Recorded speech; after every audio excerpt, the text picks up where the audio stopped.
me? Well, if you because like sugar, I think Sugar! Dun, dun, dun, dun, dun, dun. makes you more thirsty, right? Yeah, I don't eat a lot of sugar, I don't think. Cool. Okay. I don't think you eat Not, a lot of sugar or drink a lot of not, sugar. I don't know. Something amazing, I I guess. need to replay Bloodborne, dude. Fuck. I know. I was thinking the same thing actually. Took me 2 seconds to look at these bosses and go, yep, I need to redo that. So, guys, Jay, are you okay for me to introduce the episode very quickly? Okay. So, on the off, Jay was like, "We should On the off. episode on Bloodborne Dark Souls bosses," and I said, "Well, let's do Bloodborne bosses because we both finished that one." So, lo and behold, here we are. We're going to try something new. We're going to do an episode purely based on Bloodborne bosses. Jay, how do you feel about going through areas as well? Sure. Cool. I mean, it's difficult because I feel like I haven't played it in a long time, but we'll try. And you've actually done more than I have, so you're probably a lot more knowledgeable about it than I am. Sure. I Well, mean, we'll see you've how done we all get the on. Chalice, you've done the Chalice Dungeon and the DLC, right? Yes, sir. Yeah, Yeah, I've just done the main game. I did the game before any of that was even available, so sure. Jay, you say that though, but you remember Dark Souls fairly well, and that was an older game. yeah, I feel like it's funny. Bloodborne was memorable, but I don't. I feel like Dark Souls was more memorable, Interesting. just Very very interesting. slightly. I feel like I remember the beginning of Bloodborne a lot, but the middle was a bit of a blur. Okay. All right. There's like certain areas where I'm like, oh, I remember that. Like is it Rom the Vacuous. vacuous Yeah. spider? Yeah. Yeah. Yeah, that one. I remember that area pretty vividly. Sure. Sure. Well, let's see And how we the get on. Let's see how we get on with it. Mikolash, I remember that one. Yeah. Yeah. Well, let's go from the top, Jay. So I don't know if you've got a list, but I've got IGN's bosses, Just give me the list, dude. blosses, And I'll... blah blah blah blah blah. So let's just hit it off, okay? Let's get into it. Boss number one, Jay. Technically an optional boss, the Cleric Beast. Okay. You remember the Cleric Beast? Y- Yes. I mean, you should. It's I have pretty to look at memorable. it. Give me a second. This IGN list is bad because there's no images. It's just a Ah, name, which well, is I don't need the images, you see, because bumming me out. but But the one I'm looking at does have it. It's not in order, but it's fair enough. Yeah, Cleric Beast, very memorable. Much like the well, the one in Dark Souls on the bridge. It's not the Asylum one. It's the other one, like the is it the Iron Golem. Iron Golem? Yeah, I feel like Iron Golem and Cleric Beast are the same to me Okay, because they're both on a bridge, right? okay, sure, They're kind of like sure, that's my memory of that. I'd say sure. Okay, they're both. That's the same fine. to me. Yeah, it does Uh, say optional. Yeah, you're right. I mean, that's fine. A lot of the I'd say most of these bosses are optional. I think a lot of them are, but we'll go through the ones that are I'm actually optional. But looking, and I think out of the like 12, I think only 6 of them aren't optional. wow. So it's like half. Well, in terms of the cleric beast, Jay, I know what you mean by the Iron Golem thing, but I think also like I mean we're gonna say things that people have already said like a billion times, right? Yeah, we're But just here just to, have a you good know, time, move our gums up and down for a bit. reminisce. But obviously the way the cleric beast jumps down and does like the scream, and like you're like Uh-huh. oh, and then like I also find even to this day, Jay, the way the like the way its fur moves is pretty crazy. You know what I mean? Yeah, that's one thing that I know the developers are sort of talk about a lot. Actually, is like the way some of the bosses look, especially with Elden Ring. They talked about it a lot recently, where like they sort of go for a certain vibe when it or like a mood, I guess, in terms of how their bosses look or how the enemies look. Which Sure. is why some enemies look a certain way in some games and a certain way in others. But there seems to be like a good commonality, is that the right word? A similarity between Dark Souls games and Bloodborne, or like just in general, most Dark Souls games, they all have like similar textures on certain enemies and stuff. Sure. Sure. Like I think a lot of people know this also. Like if you zoom right in to a lot of bosses, there's a lot more detail to them than you think. Like in terms of like almost Easter eggs, I guess. Mm-hmm. Like this, I'm not gonna. This isn't much of a spoiler for Elden Ring, but there is a boss in Elden Ring that is wearing like a cloak, But people have managed to like get into the game and remove the cloak, and underneath is like a whole different thing, like something you'll never ever see, but it's like there for detail for when the cloak does move very slightly. Wow. Where like Just for those, the whole body is made up of like like an amalgamation of like bodies that are stitched together. but you So wouldn't even it's like see a that. Frank. You wouldn't even see it most. You wouldn't see most of it unless the cloak was like swaying very slightly, or like I'm just completely removed. It's there Wow. just because they wanted to actually add the detail. And I have a feeling if I was to do some research, I'd probably find a similar thing with Bloodborne bosses too. Mm. Yeah, Mm. there's a lot more than you think. Like you can sort of imagine their cleric beast in your mind. It's sort of like that wolf with like the sort of wisps of almost like Right. feather-like things coming off of it. But I reckon if you really zoomed in, there's probably like you could probably spend like a good hour finding new stuff, and And I'm not sure if that's with people. every boss, to be honest. Sure, and I'm not sure if people know this. I might be mistaken here, but I'm pretty sure in the old Hunters DLC, which obviously we'll move on to in a bit, I'm pretty sure Lawrence the First Vicar is a type of cleric beast, at least in terms of the model, and like he's on fire and shit. But I'm sure it's fairly similar. Um, Also, furthermore, um, the cleric beast J is. So I actually thought the areas for me which were difficult. The cleric beast wasn't one of them. I was No. intimidated by the fact that I was coming up to the first Bloodborne boss, right? You're talking about the first boss in a Dark Souls game that I'm ever going against. So I'm like, oh my god, I'm going to get destroyed. I'm going to have to do this 15 times. I'm going to have to do this 25 times. I think I did it on like my second or third try. Yeah, I think I'm the same. I mean, we've spoken about this before about how Bloodborne just seems to be, I guess, easier is like the word, right? It's more Right, accessible. right, Like it right, definitely feels a lot more friendly.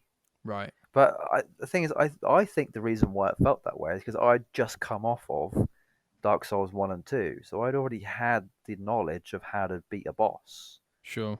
Whereas I think if this had been my first game, it would have felt more difficult. But for you, it was your first game. So we actually have the evidence here as to why things may have been different, but weirdly, it was the same for you.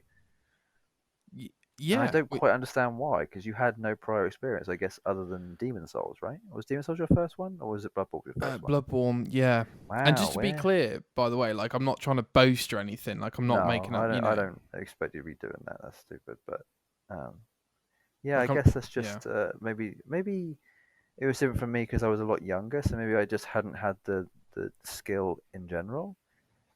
But for you, you've are older than I was when I first did it, so there's like you already have that pre knowledge of it all and like the skill, I guess, of like the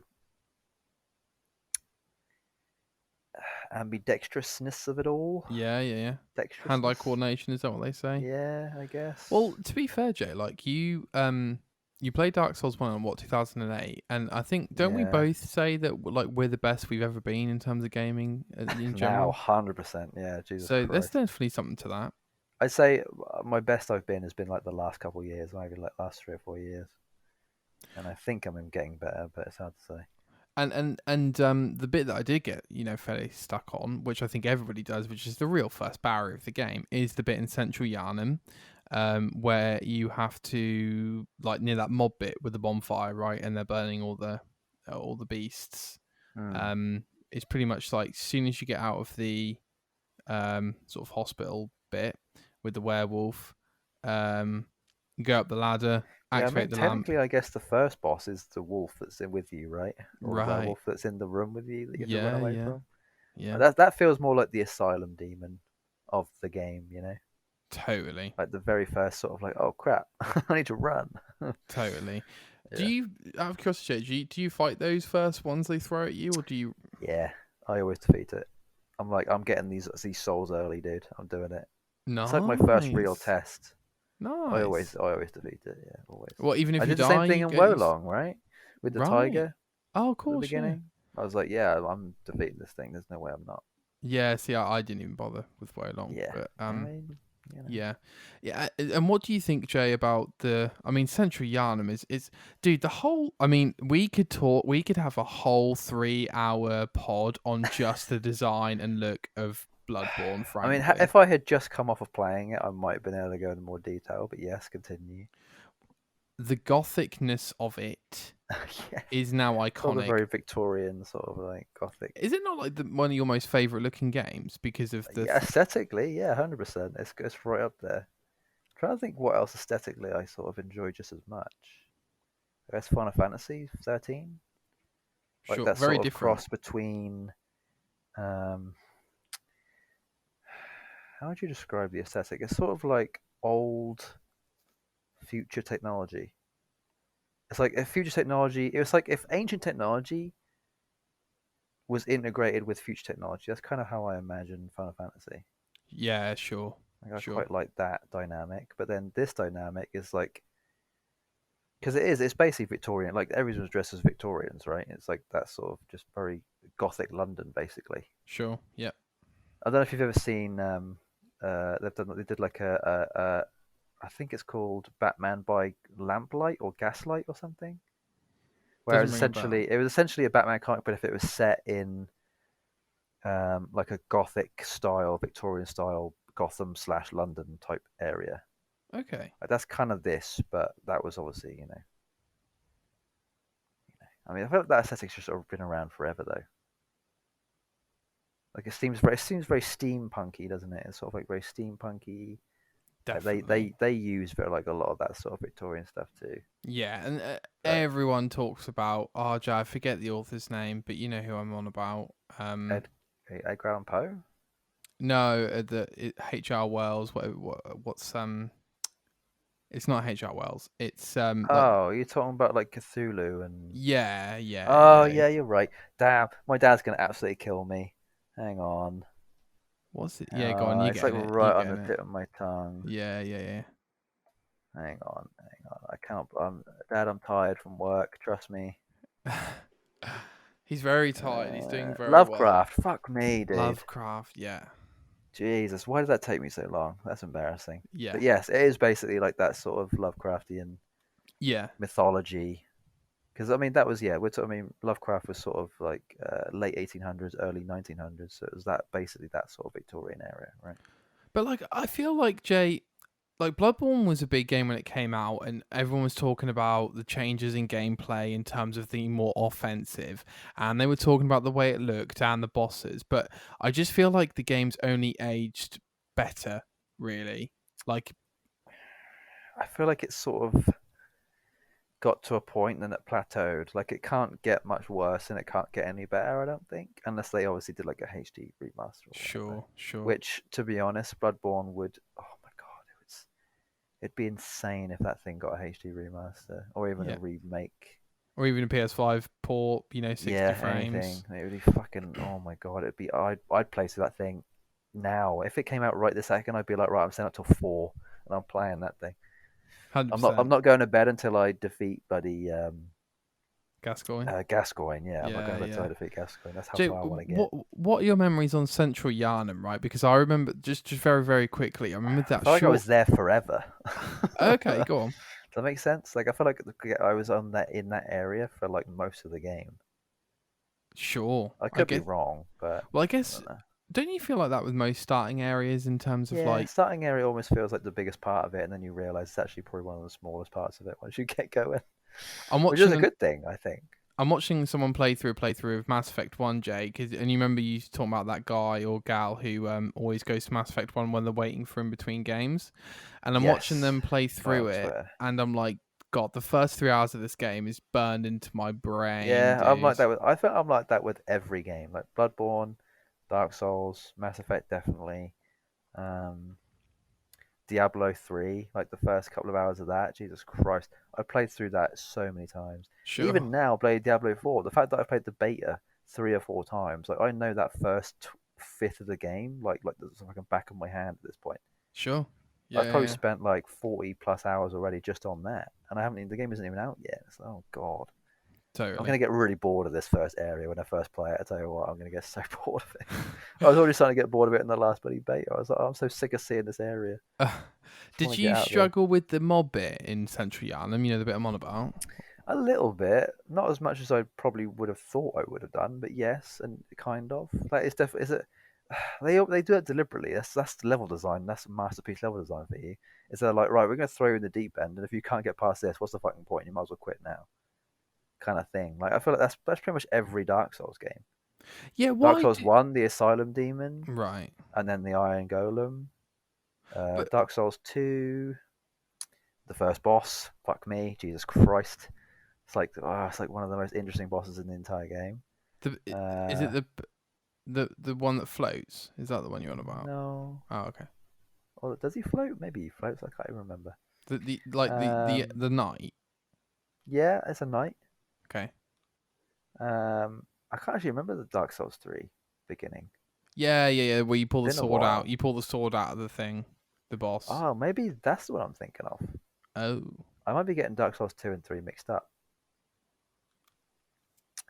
Wow, they're all blending into one thing at the minute. But that's yeah, okay. even actually, was Elden Ring at the beginning of that? Yeah, yeah. There's Blade Sentinel in Elden Ring. Jesus Christ. Yeah, no, they always do that. They have to because it's like, well, you need to get good at this game, so we're gonna make you get good. So, out of curiosity, Jay, this game design, right? But why do that rather than like because like most of the game, you get stronger, you do harder things, you get stronger, you do harder things. You get some barriers here and there, but most of the time it's sort of a gradual increase. Whereas, why do they put this up? Is it just to set your expectations? You think in terms I of think it's a mixture of like "don't be a pussy" type kind of thing. okay, sure, Like I like maybe not in those exact words, but I think the developer of and the creator of the Souls games is very much like, Miyazaki, yeah, he's very much kind of like, look, this is what it's gonna be. If you can't get past this, then quit, sure, you pussy. You know. yeah, So it's kind of like, this is it. If I can get good, please. sure, It is just literally it's running before you can walk. sure, So I think is the part of the reason why you actually can get good at the game because if you gradually get there, like it almost feels like real life too. It's very relatable. It's like nobody ever starts off easy. Like the first step is always the hardest one. sure. And this game just echoes that. It mirrors it. It's like you have to start somewhere, and you're going to start in the dregs. You're not going to start. We're not going to help you Sure. because you're not going to get much help from here anyway. So why would you? It's kind of emulating real life. It's like no one's going to help you. You're on your own. Figure Right. it out. Do you think that's part of the reason why it's appealing? You're on your own, figure it out. Yeah. So it's very like it's good for a young man too to be like this is what life's going to be like. Get used to it. Mm. Shape me as a man almost a little bit Yeah. Prepare, at that prepare. age. I I was remember in my the mid shortcut, teens. Jay, behind the box. So like you go past the bonfire bit, you get into the next sort of square, and Yes. there's some boxes on the left which you smash Yes, and you you roll. roll into, yeah. That fucking shortcut, like, is so ridiculous to me because like I just feel like you'd never find it. Well, that's the thing. If you're a gamer, you'd find it instantly. I Because if think you I did find it know, instantly, well, but that's what I'm saying. Like, if you're a gamer, you know that if there's a box on the ground, you have to smash it. right, If there's a jar, like it's what I like to call the Zelda paradox, where Zelda introduced where you smash a vase, and there's a rupee inside of it, right? mm, That's just same shit. Smash into a box, there's probably something inside of it, or you can get past it. If there's a red sure, barrel, what does it do? blow up, Exactly. That's just game design. sure. If you're a gamer and you see a box and you don't roll into it, are you really a gamer? Is this your first rodeo? Because I think it might be. And do you remember It's the not bit my with first the? rodeo. Do you remember the bit with the dogs, like in the cages, just down the road from There's there? always dogs, dude. The dogs The have always dogs. been a thing in Souls games, especially in Elden Ring. They do some funny stuff with the dogs in that. So And what about the kind of like are they bald? Like the kind of hunchback of Notre Dame bald guys, with the bricks, quite I heavy hit. mean, I don't know if you yeah, remember them. I guess so. I can't. They're just sort of like to me. They're all the same enemy. There's like a guy with a torch. That's about Ah, it. A guy interesting. with a pitchfork. They're all the same enemy to me. Do you remember the crow hunter lady who you Uh see? huh. You remember her? Yeah, Sure. she's interesting. Um, also opening shortcuts, Jay. Yeah. Okay. So this is a question I do have for you. So I can see the I'll call it genius. Of the link of Dark Souls, where like this area goes to this area. I don't think Hmm. there's quite a game like it. Even Demon Souls isn't like it because it's not actually open world. Um, I feel like ever since then, it's not been as impressive because everyone always goes, "Yeah, well, Dark Souls is like that, so we expect it now." But the shortcuts in Bloodborne are still quite impressive, I would say, right? Like, oh, this goes back here. Do you know what I mean? I mean, that's every Souls game, dude. Like, there's Yeah, always a literally. shortcut that leads you back to where you need to go. Yeah, yeah. Yeah, it just helps. Yeah. All right, let's talk about arguably Jay, the most famous boss out of this game, Okay. Father Gascoigne. Yeah, 100%. Like, I don't think a lot of people would actually ever find that window with, the is it the music box or whatever? I didn't. Yeah, like a lot of people wouldn't ever figure that out. Like, but the whole even like that. I remember you were saying before about how Dark Souls don't really have much of a story. That's the story that I'm talking about. Like, it's all Sure. this hidden shit. You're like stuff you'd never ever find unless you were Well, like Jay, really explain to the curious. listeners what you're referring to. Well, there's from what I can remember, Jesus Christ. Yeah, yeah. Father Gascoigne is a hunter Hunter. who has to hunt, um, and he goes out and doesn't come home. And his daughter, I think his daughter or his wife, is it his daughter or his wife? His daughter. Can you remember? Daughter is like, I have this music box that reminds me of my dad, I think, Yeah, yeah, yeah. and she gives it to you. And when you play it, does he calm down or does he go crazy? Well, he Because he's he already goes turned essentially, right? His he blood has goes been infected, as it were. yeah, he's a beast now. Yeah, he's now become a So beast. he Yeah, goes crazy, but he stops attacking you, if that makes when you play sense. the music box, yeah. Yeah. Yeah. Oh Which I no, don't think. sorry. I think he stops attacking you, but it will turn him. I think it turns him early. Yeah, I think that's probably what it is. Weirdly, there's that element of an item within a boss battle is in every. I think I'm pretty sure there's at least one example of that in every Dark Souls game. In There's terms of an definitely one item in that Elden turns Ring. him to the next No, that phase just it, or it interacts with the boss in some way. Might not be the ah same in each one, but there's sure. definitely one in Elden Ring that I can remember. There's definitely that one in Bloodborne. I think there's actually a couple in Elden Ring, but there might even be a couple in the other ones too. I'm pretty sure there's some element to that, um, where you would just never find it unless you either were super curious or you just knew where to look. And Sure. it's usually some sort of item that is helpful. Usually Sure. Sure. makes the boss battle not necessarily easier, but just tweak something that makes it maybe easier or more enjoyable or more lore driven, whatever it might be. Yeah. I Yeah, still and don't think still people underestimate Dark Souls games for just having so much history and lore behind it that you just would not know about unless you like really really pay attention. in terms of Like it's Gascoigne incredibly in depth. in terms of Gascoigne, Jay, did you have difficulty with Gascoigne? Obviously a lot of people Yeah, do. he was probably like one of the most fun bosses, right? Mhm. So obviously Again, turning he's like into a he's werewolf halfway every boss through. you come across is like a skill check. It's like, right, how much have you learned between, like, I don't think this is the design. This is like where the game level design comes into this game. Sure. Every every area in between each boss teaches you how to defeat the next boss. You reckon? 100%. That is base level masterpiece level and game design. Okay. That's in like most games.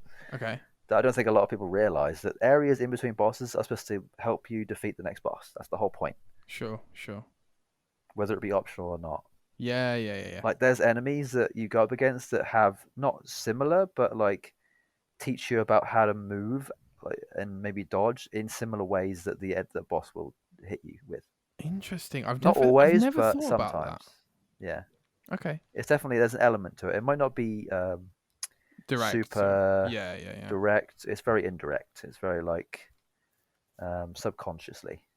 Like Sure. you'll be like, oh, maybe that is why that was more helpful, or I managed to dodge it. Like I kind of saw it coming, but didn't know I saw it coming.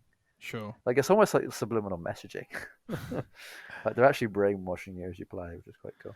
So a lot of people get stuck on Father Gascoigne, and I did die a few times to Yeah. him. But again, he didn't intimidate me that much. What was your experience with him? Do you remember? Like, Right, so you've had this. You've probably gone up against a boss and defeated it first time and been like, "What?" yeah, sure. I'm pretty sure I had that with Father Gascoigne. I got lucky. Nice, I dude. got lucky. Nice. I got so lucky. Nah, it's not luck. Um, but there is actually a statistic out there um, that whenever you go against a boss, the first time you go against a boss is your highest chance of defeating that boss. Is that because you haven't got any sort of stigma, Yeah, preconceptions to it? no nothing. It's just you go into it and it's almost like beginner's luck. Sure. There's like an element of like beginner's luck where there is like a more scientific way of like harnessing that power where you are more likely to defeat a boss that you've never come across the first time. The second time will always be the worst, the least chance you have of defeating it. And every time after that, you gradually have higher chance. So it basically goes. Let's put it this way. Let's say in theory your chance of defeating the boss first time is 75%. Second time it's like 30%. And Mm, then third time it's like 35, fourth 40, and it keeps going up gradually until you defeat it, right? yeah.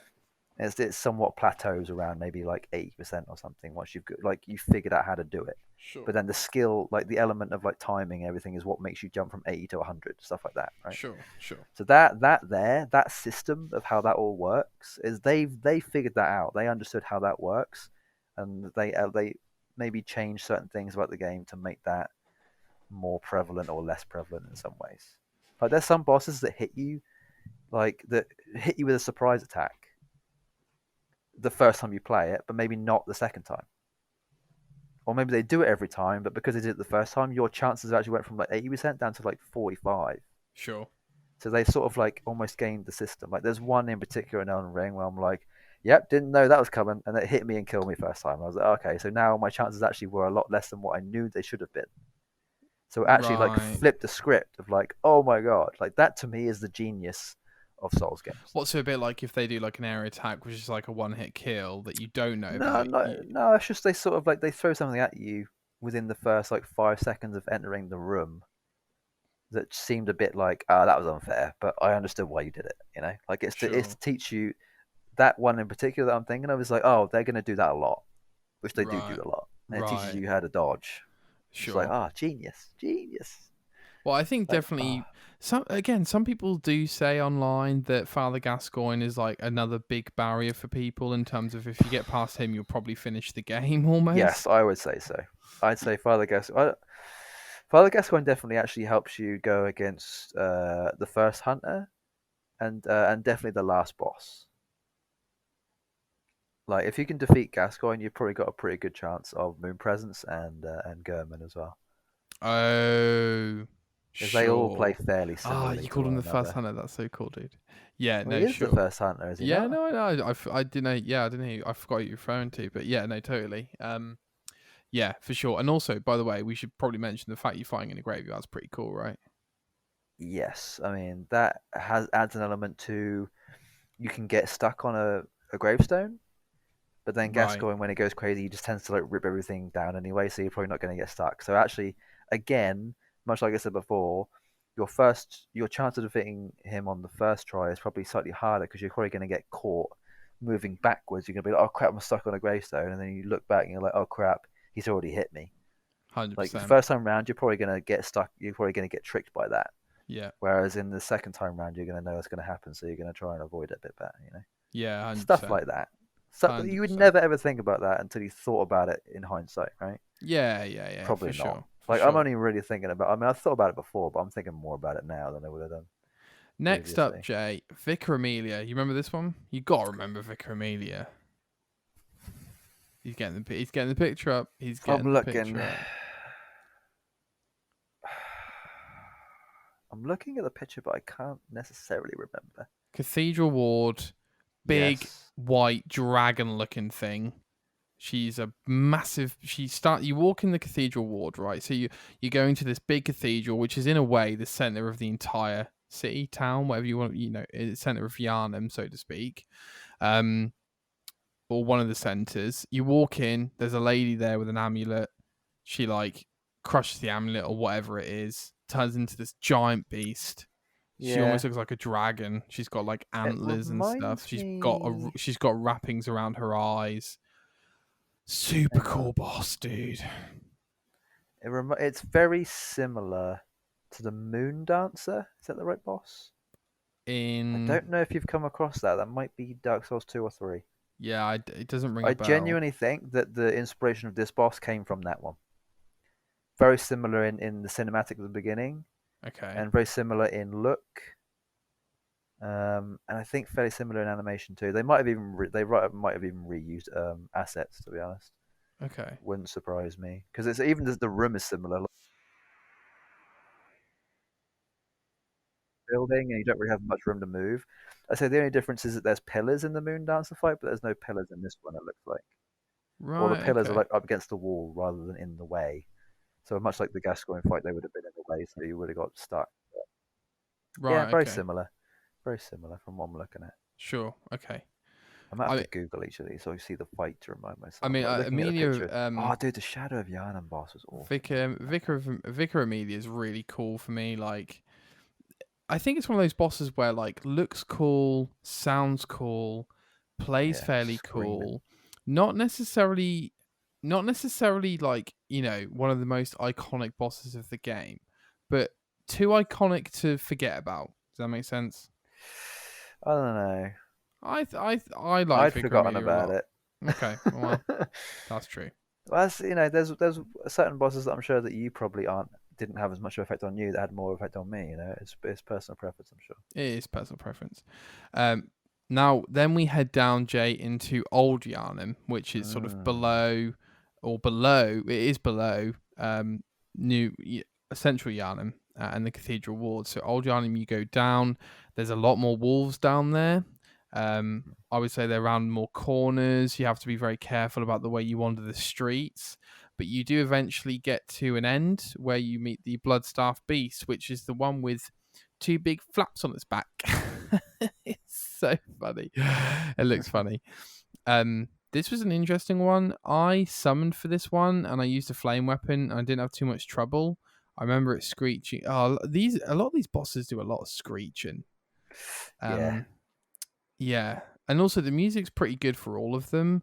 But yeah, again, it's nothing like where I can remember the exact track for each Huh. boss. But yeah, The Bloodstaff Bloodstaff Beast. Beast area, like the room that you go into, is actually closer to the Moon Dancer than the other one Huh. because it's very similar as well. Well, yeah, the bosses are really similar. But I Really mean, Dark similar? Souls are known for reusing assets and then tweaking them to make them seem very, very different. Sure, sure, Like a lot, it's weird. A lot of Bloodborne that I'm thinking about it is actually pretty inspired by Dark Souls 2, sure. which is probably why I enjoy Dark Souls 2 more than most people. Thinking about it, No, fair enough. huh? Not a very memorable fight though. Now that I'm looking at it, I'm like, don't really remember it that much. It is an optional Really? boss, so it's Sure, kind of whatever. But sure. okay, interesting. Well, there you go. Huh? Next up, the Witch of Hemwick. So this is like a side Yes. area. The Witch of Hemwick's an interesting area. This is where you sort of encounter female witches. Frankly, I suppose a witch is Yeah. female by nature, right? Because then a male would be wizard. But nonetheless, Yes. um, you encounter some witches, which is interesting. And this is a bit more of a desolate area. It's quite barren. It's got some some houses, but you basically get to the end where the the Witch of Hemwick is. Now, Jay, the great twist about this boss, I'm not sure if you remember, but the great twist about it was the fact that there is in fact two Witches of Hemwick. Mm, So it's the one where like the witch is like she's very small, she's like half size, like a hobbit size, and she yeah, hunched over. disappears, and there's enemies that sort of come up about from her, and then she'll appear. You'll have to attack her as she comes up, and then she'll disappear again. And then halfway through, I think the other boss comes into, or the other witch comes into play. But I Yeah. believe if you're clever and you're quick, you can attack both. Like you can attack them while they're invisible too, so you can be fairly strategic about it. But this boss isn't the hardest. I would compare this boss, Jay, with Pinwheel a little bit Uh huh. from Dark Souls. Uh huh. Um, but again, not too difficult, but an interesting mechanic. Don't know if you have anything Yeah, else to say. it's funny because the what I'm watching here, it looks like the second enemy that comes along isn't doesn't have the same health bar, No, or is it yeah, just a the other spawning witch enemy? is a new witch. Yeah, it is a new. Okay, maybe I haven't Yeah, gotten far enough into the fight yet. like there is a second witch, I Ah, believe. yes, there is. Yeah, yeah, yeah. Yeah, It's the same enemy though, isn't it? It's just that there's a second. They've done that a lot. I'm trying to think. yeah, it's the same enemy. It's the same enemy. There's definitely other bosses in other Dark Souls games where like there happens to be like a second phase, but it's just another enemy. Actually, they do that in Elden Ring too. Wow, there's so much. Wow, Elden Ring and Bloodborne have a lot of similarities too. Yeah. That's surprising. Okay. Next up, Dark Beast Pearl. Pearl. Yes. No, do you remember this, Jay? The electric monkey, skeleton Mhm. monkey.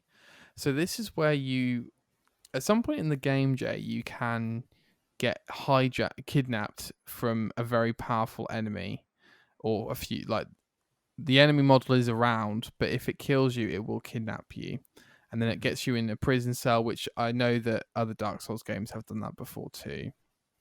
So it gets you in prison. You're fighting out of prison, and then there is an avenue where you go down where Dark Beast Pearl is there. So if you get past Dark Beast Pearl, you then open a gate back into Old Yharnam, so you're back sort of where you can kind of come from. Um, Now this one I thought was a really cool boss in the sense of it's a fucking huge skeleton monkey with electricity. Kind of looks like an Yes. experiment. This was sort of one of the boss's first ones where like proximity mattered quite a bit.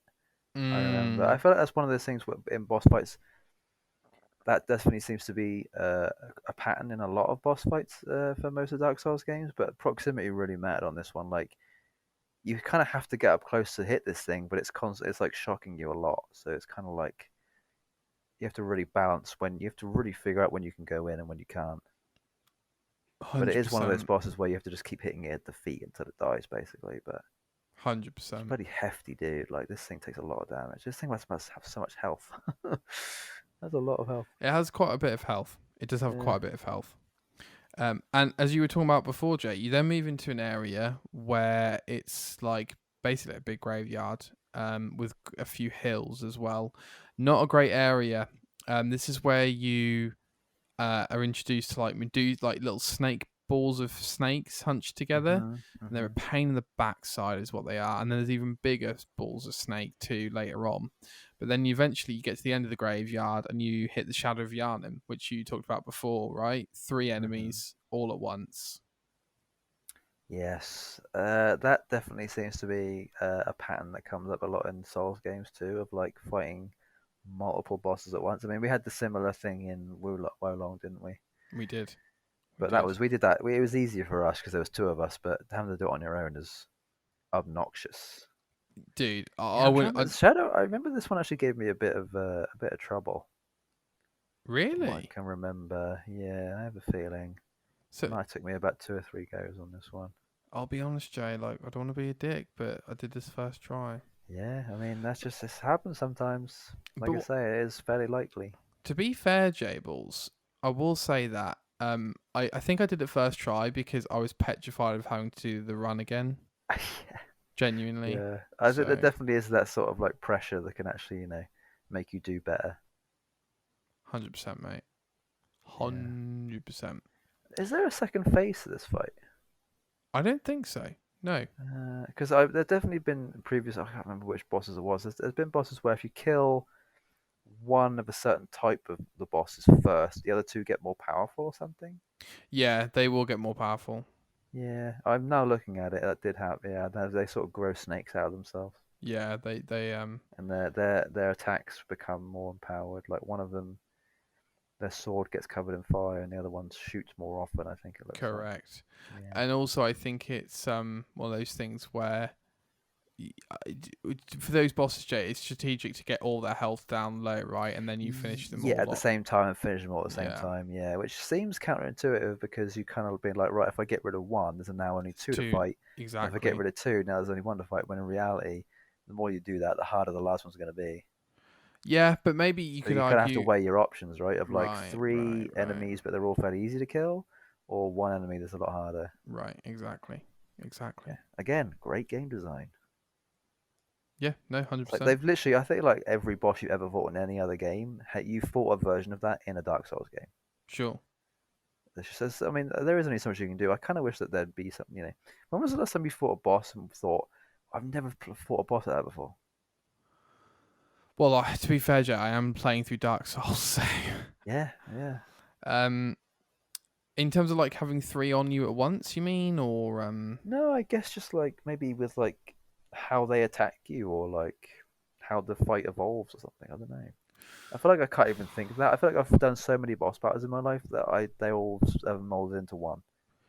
well, to be fair, Like to me, I feel like Final Fantasy 13. Again, I keep referring to it. Like a lot of the boss battles in that, I was like, I've never fought a boss there before. sure. I think boss battles used to be, as you know, Jay, very iconic, right? Mm. Especially like PS2 Well, they era. still are. Well, I was going to argue that at some point, I think a lot of games, the bosses didn't become quite as important because they came easy. And I think, for lack of a better word or phrase, the Dark Souls franchise put the love back into bosses. They reinvigorated what bosses mean, right? Hmm. Like a Dark Souls boss and a Bloodborne boss is completely different to a boss in almost any other game. Sure. And I think they are responsible for that. And I also think that a lot of like Ubisoft games, for instance, like a AC boss, it's not really a boss, is it? It's like whatever. Do you know what I mean? Like, it doesn't really matter. Um, but as I say, Dark Souls boss is a whole nother level. Hmm. I don't know if I could say a boss that like has done something really different. To be fair, I quite like cinematic bosses, Jay. You know, when like maybe like a Bayonetta boss, like they're quite memorable to me. I guess yeah, the new FF16 bosses look pretty insane, don't Right. I mean, Final Fantasy bosses are pretty insane, to be fair. they? Mm-hmm. So I will give you that. Um, Well, actually, I guess a lot of the Elden Ring bosses did some pretty new stuff that I like actually. So sure. I obviously don't want to say too much, but yeah, lots of Yeah, people no, do yeah, that one. fair, fair. Next up, Rom the Vacuous Spider, Jay. Yeah, this one definitely I remember being pretty memorable in my mind Mm, because this I think felt fairly new to me. Like this the area and like the water and having to like go into this like weird area and the moon and all that kind of stuff. yep. So Like I this think the is way you activate the boss sort of intrigued me. You yeah, know, really super weird. So this is very where you get puzzly. onto the old like research academy place. I can't remember the exact name of it now. And you're finding out okay, what exactly is going on here? Like a little bit, right? Like you're like, okay, we're finding out something now. So yeah, there's some weird experiments. Do you remember like the mosquito enemies with like mosquito heads? They're pretty weird looking. Sure. And then they can latch onto you, and then you get to you. Oh my god, I've forgotten all the names, bro. I mean, it is late to be fair. I think it begins with H, but the head scholar of the church, or not the church. The is he a church guy? I think there's the church, and then there's the lab people, basically, and he's the head Hmm. lab person. Mm-hmm. So anyway, you walk up to like the end of this bridge thing, and then you jump over into the water because there's like a light shining from the water, and he's like, look in the lake, and then you dive in, and then you go into this big like heavenly looking area, and Yeah, it then you was just see endless water, but like a really gloomy grey sky. exactly, and then you Very see like this little ominous. blob right off in the distance. And you're like, oh, what's that blob? And then you obviously get closer, and it's Rom, which is like, how do you explain what Rom looks like, Jay? Like, He's sort of like imagine a rat with the head of a spider, but it's almost got like bright white plants growing on its back, right. and its legs are like spider legs, but that in the shape of like a centipede's legs in the middle of its body, Right. It's pretty gross, right? with like a really It's got odd looking. like 50 eyes too, right? Yeah, like Yeah. yeah, it's like a spider head, but a Yeah. couple times over. I had a bit of difficulty with Rom actually, believe it or not. Yeah, the annoying thing about Rom is whenever you get him down to a certain health, he'll then teleport away, and then a whole new group of about like 15 spiders spawn. So by the time you've got him down to super low, there's like 45, 50 spiders on the screen, and you just have to run away from them as best you can. Yeah, So because the, if you the could fight actually gets yeah. harder. Yeah, Although the spiders aren't that aggressive, so it's fairly easy to sort of get around them. They tend to avoid you more than actually go after you. it's true. It's true. But if you've got a big enough weapon, you can just sort of like great sword your way around them anyway, so it's not too bad. Yep, 100%. Hmm. Um, Yeah, I'd probably say one of the easiest. Well, actually, definitely one of the easiest bosses in the game. but very iconic, I would argue, wouldn't you? That area in general, I remember feeling just like it was an interesting area to walk around. I guess It was. I feel like it's very memorable. the first area in the game where you really feel like you're discovering what's Yeah, sort it of just gone kind of feels on. like a really, really new place to be. Yeah, 100%, Yeah, 100%. And furthermore, once you kill Rom is basically putting an illusion over the world or hiding things in the world, yes. which you can have some exposure to depending on where you walk.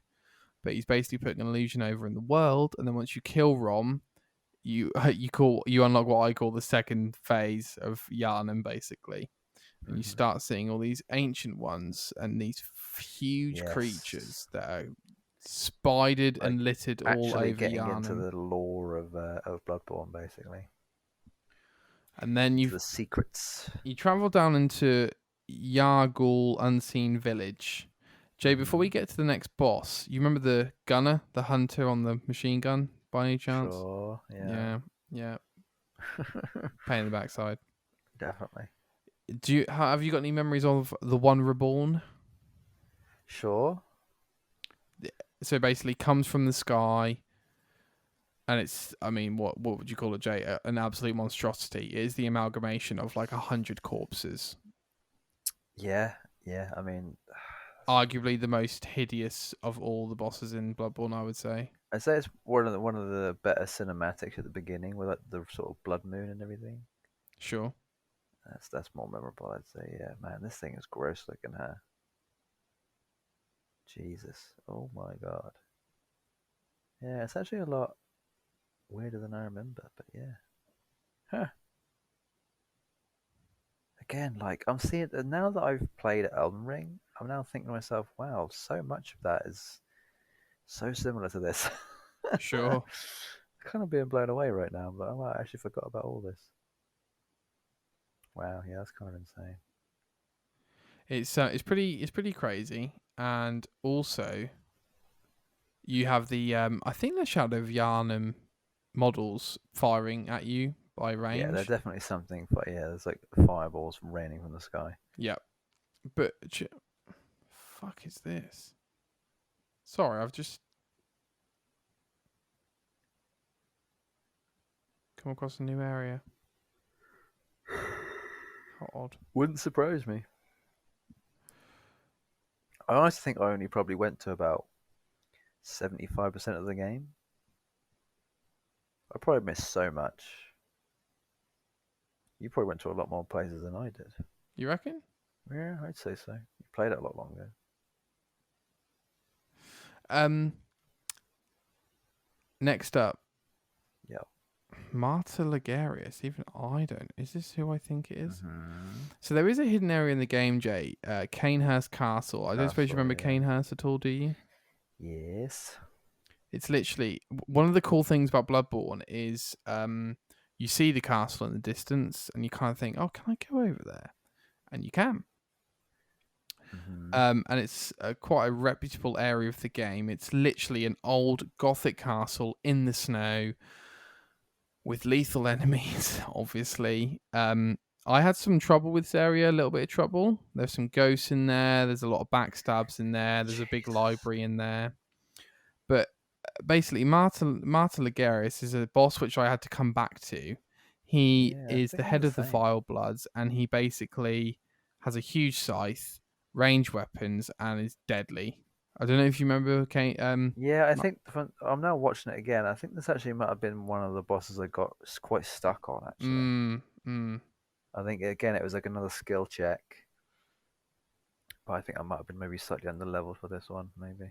sure. I did get it in the end. I think this moment might have taken me like 6 or 7 goes or something. But yeah, it was just, I remember it being fairly obnoxious. Sure. Wow. This is pretty, yeah, like the rooftop. Oh, I totally forgot about this. It's weird. This actually kind of reminds me of Resident Evil. The rooftop. Yeah, it reminds me a lot of the Lady Demetresque fight, actually. Oh, I can see that. Yeah, yeah, yeah, yeah, Yeah, I the can sort of see like that. gothic rooftops and it. Oh yeah, that's kind of what it's reminding me of. Yeah, I can see that. I can It's a see really that. good area for a fight, actually. It reminds me of the gargoyle fight in Dark Souls Go on. as well. The rooftop. You've played. You must have defeated that boss already. Oh yeah, yeah, yeah, yeah. Yeah, yeah, yeah, on the It's like the rooftop where you first got to boss. go Yeah, ring the yeah. bell. Second boss. Yeah. Yeah, it That was reminds me of easier that. than I thought actually. That one actually, I didn't like. I remember that one was annoying because that was again another massive skill check. Oh, okay. Fair I think play. the movements sort of shook me a little bit. I was like, oh, I have to get used to this. Okay, Fair enough. I'd say that boss is very good at teaching you how to dodge and parry. Actually, Sure. Sure. like I say, every boss teaches you new mechanics, and everything in between bosses teaches you how to defeat the boss. So Another tries to. area, Jay, which you can sort of side go off in is the nightmare, and this does relate Mm. sort of to the oh, this sort of does relate to the what should we say the lore of the game. But ultimately, you go in the nightmare, and then you get the end to the end of it, and at least this bit of the nightmare, and you meet Amygdala, and Amygdala is it an ancient one? Is that what they're called? I forget what they're called now, but the big spidely things that are all over the Yharnam once you kill Rom. This is one of those, and it's an interesting boss. Do you remember It, this it, it makes me laugh that you. How did you say the name? Amygdala? Is it not amygdala? Like the Oh, brain? Yes. amygdala. Amygdala is good though. I like It sounds like a amygdala. Tool album or song. Also, can you hear me? Okay. Yeah, you sound Cool. great. Okay. Great. Yeah. Do you remember this boss at all? Um, briefly, Okay. not massively. A very imposing figure. These spider-looking Let me have a things. look at the boss battle. Yeah. Please. Yeah, so I don't know if you heard me. I don't know if you cut off back I then, think I but did. Go on. yeah, this is basically supposed to represent the brain. This boss, Ah, and the fact that you're in a thingy, a thingy. um, a nightmare, a mental. Yeah, I guess so. Yeah, it's the Mm, brain nightmare. Yeah, crazy. that makes sense. Well, amygdala is Greek for almond, Oh or right. like Latin for almond, Okay. and the almond-shaped part of your brain is the amygdala. Oh And I okay. have a feeling that the head of this boss is almost shaped like an almond as well. That would make sense. Yeah. Very cool I seem boss. to remember watching a lore video about this boss, and it sort of going into the whole brain thing about it. Sure. Could be wrong, but Sure. it's also not an easy boss because you have to hit it in the head and hands, and its head and hands don't come down very often. Correct. Correct. Well, and the frame rate of this boss is awful. It could just be this person playing it, but it's very jittery. Yeah, it's oh man, the design of this is fucking It's awesome. questionable. It's got like a big hole in its chest. I reckon there's so much lore behind this boss. It's insane. You reckon? This boss looks like a lore heavy boss. Yeah, this one looks very similar. Like, I don't think a lot of people realize how much lore actually goes just into the design of bosses. Like, it's way more crazy than you think. Sure. Sure. Dude, I can't wait for you to get super. You need to look up Blair the Witch, or no, Zully the Witch. That's what it is. It's Zully the Witch. Zully the Witch. Um, yeah, Okay. because she has a video about this boss actually. Okay. She's basically Zully the Witch is this person who basically like been around since the early days, maybe Demon Souls, Dark Souls One, and she's been able to basically like get into the source code of the game and like unlock models and stuff. She's basically the person I told you about who like showed you all the Frankenstein stuff on the Elden Ring boss I was speaking about Yeah. earlier. Yeah. Yeah. Like she sort of like unlocks bosses and tells you Easter eggs about the game. It's kind of insane. So a bit like the She does like deep dive. She does like mini deep dives on enemies and things about each game that like tells you more about lore and about design and everything.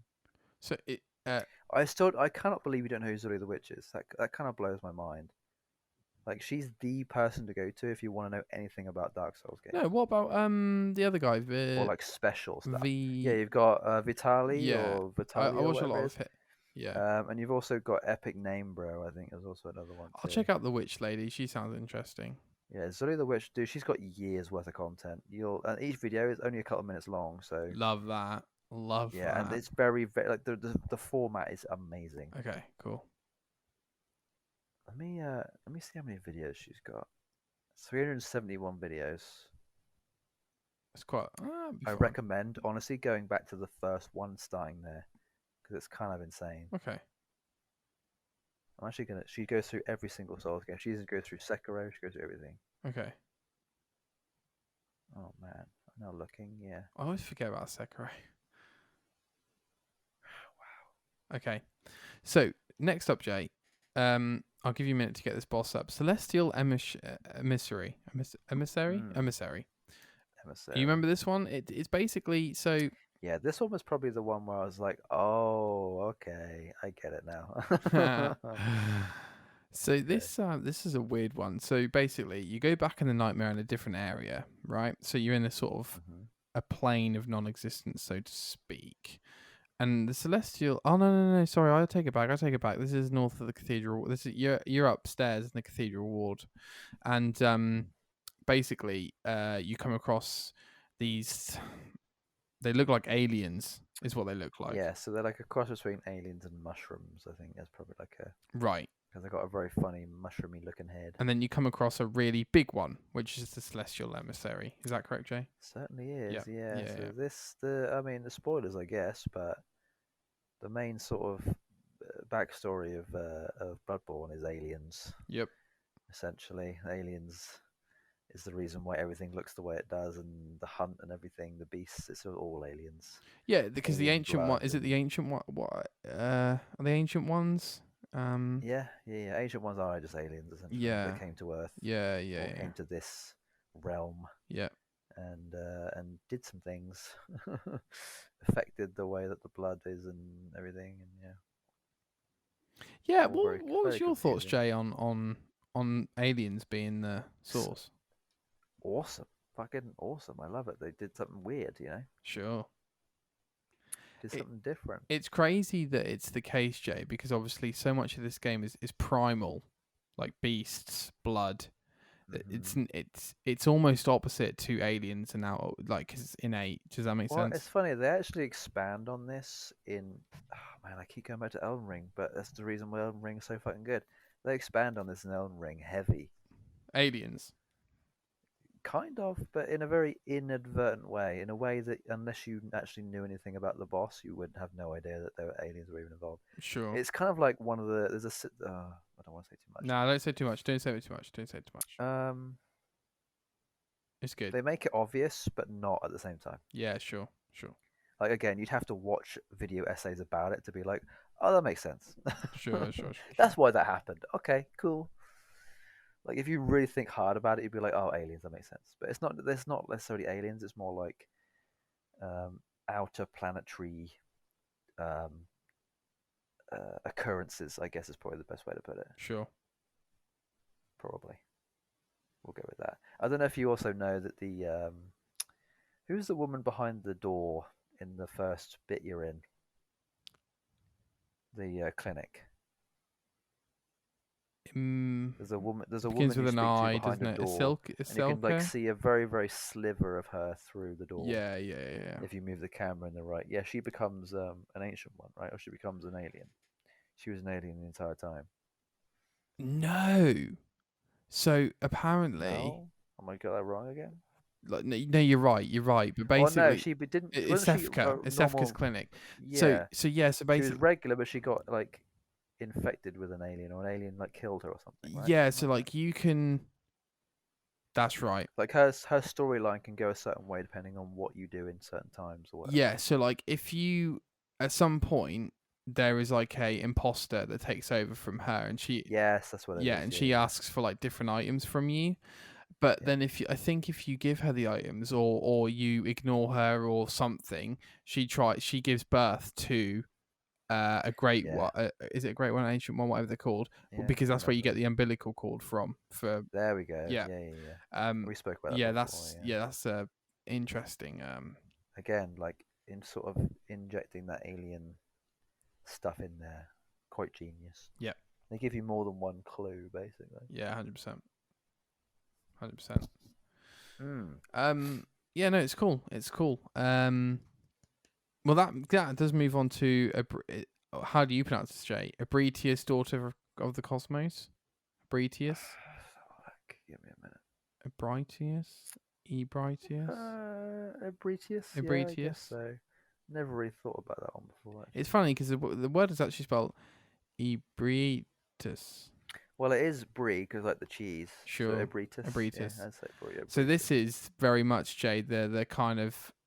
I think this is alluded that this is basically one of the main causes of the whole problem of the game, right? This creature being held in secret by the church in the upstairs, in the attic of the cathedral ward, ultimately.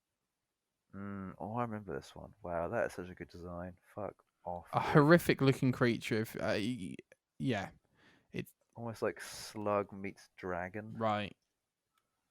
meets octopus. That's kind of what's going on here. Yep. Meets like, yeah, like some sort of sea creature, really. Although I will say, very similar assets to the amygdala from before. Sure. I think that's on purpose, to be fair. Yeah, I think it is. I think that a lot of the bosses in this, or a lot of the sort of similar creatures, are from maybe the same origin, cut from the same cloth, as it were. Agreed. Agreed. Yeah, they're all part of the same alien organism, so that's probably what it is. Agreed. Yeah. Hmm. But yeah. Next up, Mikolash, host of the nightmare. Yeah, this one definitely stuck out for me. Go on. Because I it had was a sort of this like the this one was a bit of a cagey pain. area, right? Yeah, it was a bit annoying. Yeah. This almost felt like we was just going through a maze the bloody Oh entire my time. god, yeah, it is a real maze. And also, Jay, this area of the nightmare was hard. I thought getting up to Yeah, Mikolash is very hard. enclosed. Having to get up there, yeah. You go up No, the it like was. the big steep hill. Then there's the spider room full of I seem to spiders. remember there being some sort of like hidden story here as well. Go on. Where like I think if you don't kill him, or if you kill him in a certain way, like something changes. Hmm. I could be wrong. I could have sworn there was some sort of like weird sort of secret thing you could do with him, but I could be way off. Yeah, this was this is a great fight. It's a great fight. So basically, Yeah. Mikolash is a crazy fight because, like Jay says, it's like a maze. So you're in this like almost looks like a desolate library mixed with a hospital ward in like Yes, yeah, yeah, and like definitely. he's basically transporting through mirrors and stuff, and he's got a fucking tentacle arm that he whips out at you, which is a pain in the ass. And he's basically like he's transporting himself, so you lose him quickly, and then you have to basically try and corner him and take some of his health down. And then there's a second phase where he goes to this whole other area. You've got to travel up these staircases where there's other enemies, and then you get to the second phase, and it's the same again. Basically, there are some opportunities to jump down on him and do a good amount of damage Yeah, too. that's it. Yeah. But yeah, he's. I felt like this was one of the hardest areas and boss in the game. Personally, I don't know what you think. He's sort of one of the only bosses I remember where you kind of have to relocate a lot. Yeah, Like most agreed. bosses sort of stay in one area, but this guy you have to move around between different sections quite a bit. I guess that's like a new way of playing a boss too, isn't it? Yep. But yeah, I Although agree with some that. bosses do that, where you like take half their health and then you have to fight them again, like Second phase. in another 20 minutes because you have to get through the rest of the mission to be able to get to them again, that kind of thing. Sure. It's like that, but closer together, Yeah. I would say. Yeah. So he's a notorious boss actually in the game, believe it or Great not. design there. Very cage on his head. That's so cool. And then Jay, we get to the end of the nightmare of Mensis, which is Murgo's wet nurse. So this is where Yeah. you really feel like you are getting towards the end of the game here. Mm. You are getting towards the end of the nightmare, and you are essentially concluding the nightmare with the death of Murgo's wet nurse. Again, I think Murgo is an ancient one, or I feel like I'm saying the fucking name. Are you sure they're ancient ones, Jay? I feel like I'm getting the name wrong. Ancient one is the correct term. Yeah. Is it though? Yeah. Pretty Great sure. ones, great ones, It is just great ones, is it? Okay. great ones. I feel like ancient one is used somewhere, but maybe not for this Yeah, end in it's one particular. and the same, and it's one and the same. But Murgo's wet nurse, Jay. Jay, this boss is obviously towards the end of the game. I feel like Murgo's wet nurse is a memorable boss, but basically gets overshadowed by German and Moon presence after it. I don't know what you Yeah, think. there's again Elden Ring, similar sort of situation. There's bosses right before the end bosses where it's like overshadowed a little bit, but I feel like Elden Ring spaces them out enough where it's kind of like, oh, you're actually fairly memorable. Mm, To be honest, Mogo's Wetness to me was pretty memorable. I think the fight probably seemed like maybe one of the most, how to put it, I'm watching it again. I'm kind of like it was pretty visually appealing. Like the animations, I think were a lot cleaner than most boss battles. It probably had one of the most better animated models in the game, definitely. from what I'm And looking at. Murgo's wet nurse looks like like a hooded figure, probably about 7 foot, and it's got like 10 Oh, more than arms. 7 foot. Fuck Oh, me. really? We're talking like 14 feet here. Oh, okay, It's at least twice the height of you, and if you're a 6 foot person, okay. And at least. it's basically got like 12 arms, all attacking Yeah, with loads and swords. loads of arms, all with these sort of like scimitar type Mm, curved swords, and it's got like black wings. Like it's almost like a black version of that boss from earlier, the sort of wrapped one, the sort of feathery wrapped one, but stood up on its back legs. I love the design of this one. Like the sort of purpley pink aura that comes out of it when it like makes the world really dark, and like the sort of giant necklace around its neck is genius. sure. Yeah, the animation of this one is really smooth compared to some of the other ones. You can definitely tell they put a lot more time into this boss than a lot of the other ones. 100%. Great area too. This big circular sort of mausoleum type area. You got the moon in the background. Very good level here. It's a very iconic scene. It looks like you're at the top of a, I don't even know, Jay, like a small garden, like a, It kind of reminds me of like Bayonetta type thing actually. sure. Very like Bayonetta sort of has that very similar sort of like church gothic kind of concrete jungle kind of thing going on. Sure. Um, Oh, that's dope, man. and then Jay, we get onto the juicy stuff, as you Yeah. say. The first hunter, German, Mm, in a wheelchair, but we're not disabled here. We'll kill him. We'll yes. kill him anyway. So spoilers, I guess. This is a boss that you see from pretty much right at the beginning, who isn't a boss when you first meet him, but he is later. And I thought German was okay. Um, not too difficult. What were your thoughts? Again, sort of like just a more of a precursor to the end boss, right? Mm-hmm. Where it's kind of like it sets you up for having. It's weird. I feel like this boss is like the one that teaches you how to defeat the last boss. Really, Sure. just getting you used to it. What are your thoughts, Jay, on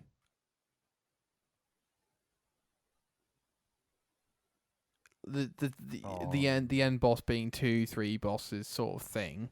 Is that quite typical for Dark Souls games, or was this new? Yeah, Or you get that a lot at Dark Souls, where you sort of get like right at the end, there'll be like 3 to 4 to 5 bosses that are like one right after the other. sure, I think it's more of like a almost like a marathon type thing, sure, where it just tries to keep you on your toes and really, really like makes you work for the end rather than being like, well, just one boss, there you go, all done. yeah, sure, It really makes you work for it because usually, sometimes you'll get like an end boss where there's like technically 4 or 5 phases, but you're fighting two different enemies.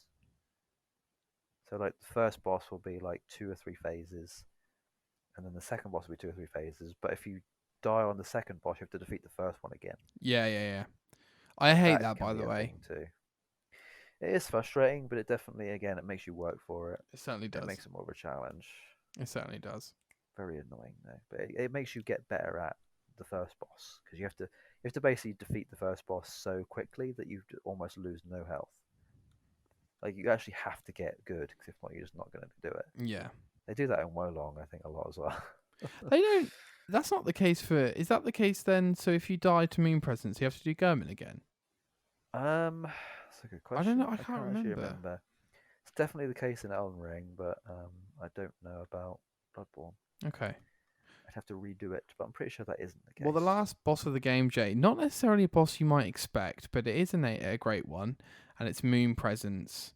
Um, Mm, yeah, what very alien looking. very alien looking. Do you think slightly underwhelming from a last boss perspective, or It actually reminded me a lot of the Sekiro um, interesting? boss. Very similar to the Well, Sekiro to be boss. fair, Jay, doesn't Sekiro open with like a flower field very similar to the flower field in the? Yeah, I think the whole point of that is, yeah, I think that's basically an homage to this, essentially. Oh, okay, I think it's exactly the same flower.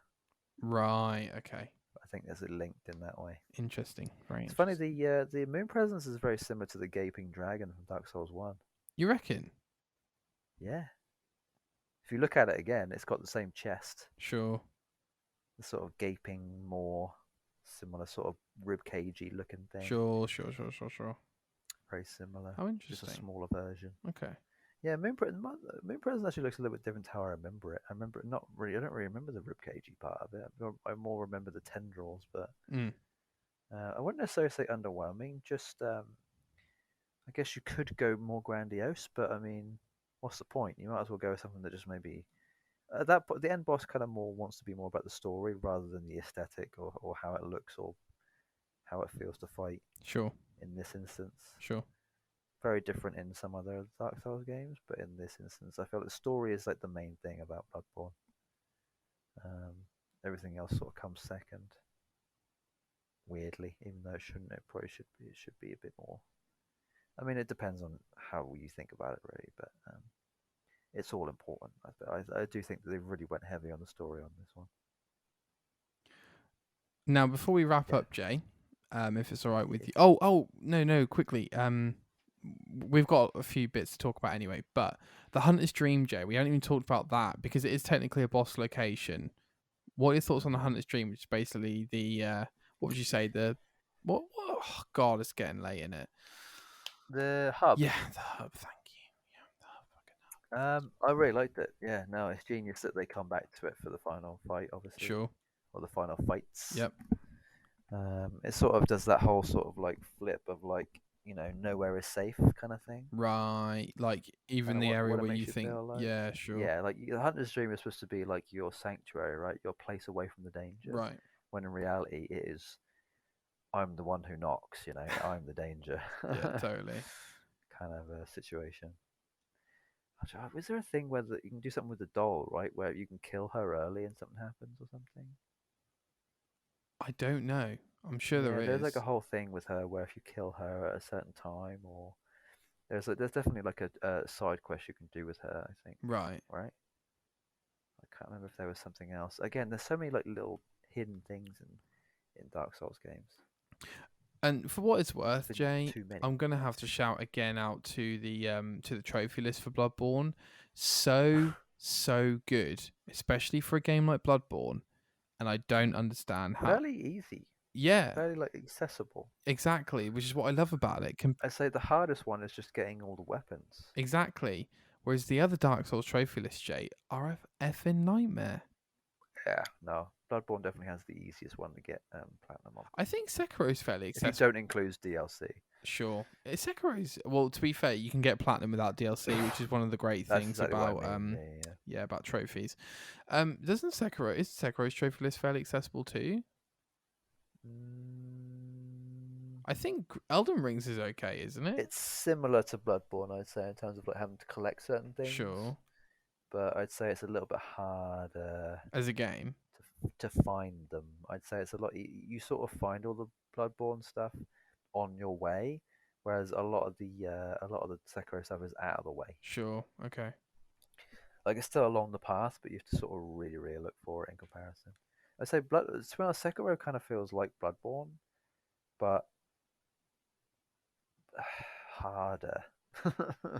It's almost like Sekiro was what they wanted Bloodborne to be in terms of difficulty, but didn't realize that Bloodborne was actually a lot easier. So they were like, "Fuck it, we're just gonna make the same game, but hard, like we wanted it to be." Do you think they knew, in relative terms, how easy Bloodborne was compared to the other games when they made it? Hard to say. Mm. Hard to say. Yeah, fair enough. Couldn't really give you much of an insight on that. I don't think. I think it seemed easier to me just because of how much I'd already played before, but to them it might have been just as hard as the other ones. I'm not even sure. Sure. Well, Jet, I know you haven't played the DLC, but if you are able to look up a No. quick vid of some of the bosses from the DLC, I think you'll be pretty shocked at some of them. I'm pretty sure I watched Max play through it. Right, okay. But, this was again a long time ago. So, while me and Jay are still awake, we've got... oh, dude. Ludwig the Accursed. Yeah, that one is the one. Oh I'm my like, god. okay, I know that. I think Ludwig might be my favourite boss in the game and might be the boss I'm most scared of. One, because I Sure. got stuck on him. Two, because he is the most horrifying looking boss in the game, in my opinion. And three, I think he might be the best boss. Mm-hmm. He's one of my favourites. So I don't know if you've got a video up, Jay, but he's basically he's an old person turned into a giant horse monster. Mm-hmm. Basically, oh god, Jay, you remember we talked about Spirited Away and how you are petrified from the memory of when she sees her parents turn into pigs. It's not a spoiler, it's the start of the film when her parents turn into pigs, right? Or the scarring you get from watching Along Came Polly and when he finds his wife. Oh my god. The fact you had to remind me of that. Right. Yeah. Okay. So that's one of them things sort I have of to forget about. that's the sort of feeling I get when I think about Ludwig. I'm like, oh my god. Wow. Okay. Yeah, that's. He fun. looks that terrifying to me.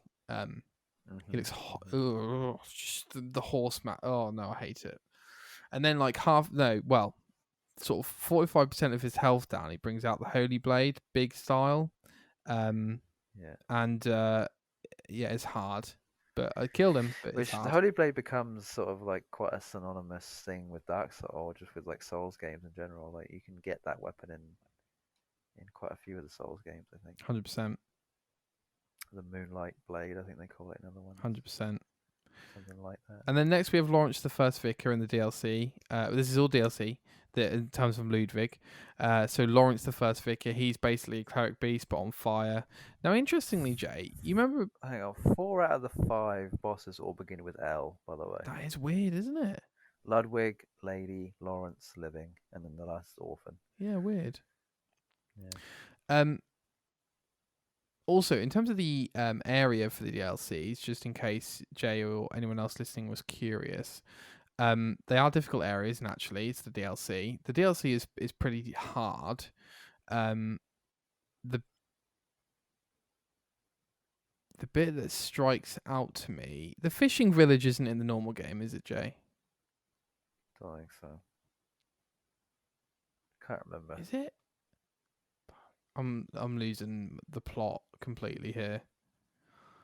I don't think it is. I don't think it is. Anyway. So Lawrence of First Vicar, he's kind of like a fiery cleric beast. And we move on to the Living Failures. A similar boss battle to the Celestial Emissary, but there's quite a lot of them. And they're each like part of the health bar. And their range attacks are pretty lethal, so you have to take them out. That's in the research hall. So the beginning of the DLC starts out a bit like the normal sort of nightmare, but in Yharnam. So it's all a bit twisted. And then the research hall is this very sort of complicated, big, tall, vertical structure. And then you get through, once you like go up and down, up and down, up and down, through these doors, you eventually get to the Living Failures. You then make your way up to the Astral Clock Tower, where Lady Maria is. Now, again, Lady Maria is one of the most notorious bosses in Bloodborne. She is a hunter, and she's quick, man. She is quick. Mm-hmm. Her sword's coming out, her pistol's coming out. She is super effing quick. You can really struggle on this boss. I think actually Prepared to Try Rory did it on his first go, I think, which is nuts. But yeah. Difficult boss if you don't know how to maneuver against her. And then you basically move out of the clock tower back, which she was at sitting near. You move out of it and you're on a water plane with a fishing village. And then you move through this fishing village. God, I hope I'm not getting my areas mixed up. No, you're good. Yeah, I hope. Yeah. No. So anyway, so you go through this fishing hamlet is what you're talking about. Yeah, that sounds right. Yeah. That is right. Yeah. And this area is again one of the ones that sticks out to me. Very hard area, and also furthermore, it's a long way between the beginning of the area and the last boss. So I think that's one of the reasons it's memorable. There's quite a lot to cover, frankly. And then you eventually get to this sort of cave formation where there's not even NPCs, and you see them sort of in a praying position, not hostile, not moving, but just in a praying position. So you find more and more, and then you eventually get to it where there's like hundreds in this praying position. And then you walk down, and it looks like there's this sort of whale washed up on a beach, quite like Death Stranding, actually. It is very similar, yeah. And then that's where the Orphan of Kos comes out of basically what looks like a washed up Great One, in a way. Yeah. And it basically uses its placenta of sorts as a lethal blade, like hammer kind of club type thing. Yeah, it's like got a blade on the end of it, but and this boss is nuts, dude. Absolutely, he's just going crazy nuts. the entire time. He's not even stopping. He's just going and going and going and going. He doesn't let up. You basically got to just like hope that he doesn't hit you while he's swinging about. Basically, you aren't going to forget, one, facing this boss, and two, how this boss looks at all. So that's the DLC's bosses. So they're great. With that, kind of makes me want to go back and play the DLC. You really should, Jay. You really should. I think what I'll do is, once this game does get a PS5 relaunch or a HD remaster, I'll play it again. Sure. Definitely. Much like a lot of old games now, they kind of need a new reason to be able to play them again. Yeah. I do have to say, Jay, like, as sad as this is, when a game relaunches with like a fresh trophy list, that does actually motivate me to go back. A fresh trophy list, okay. Well, as in, like, you can get all the trophies again. Yeah, it does. So that's it.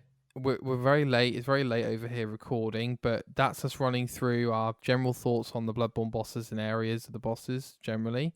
We could talk about Bloodborne for ages, I'm sure, Jay. We could talk about other aspects of it. Maybe we will in the future. But if you like this new weird format thing, let me know if you want. If not, I'll just take your word for it that you liked it. Thanks for your time, Jay. Any final thoughts on any Bloodborne bosses areas before you pass out?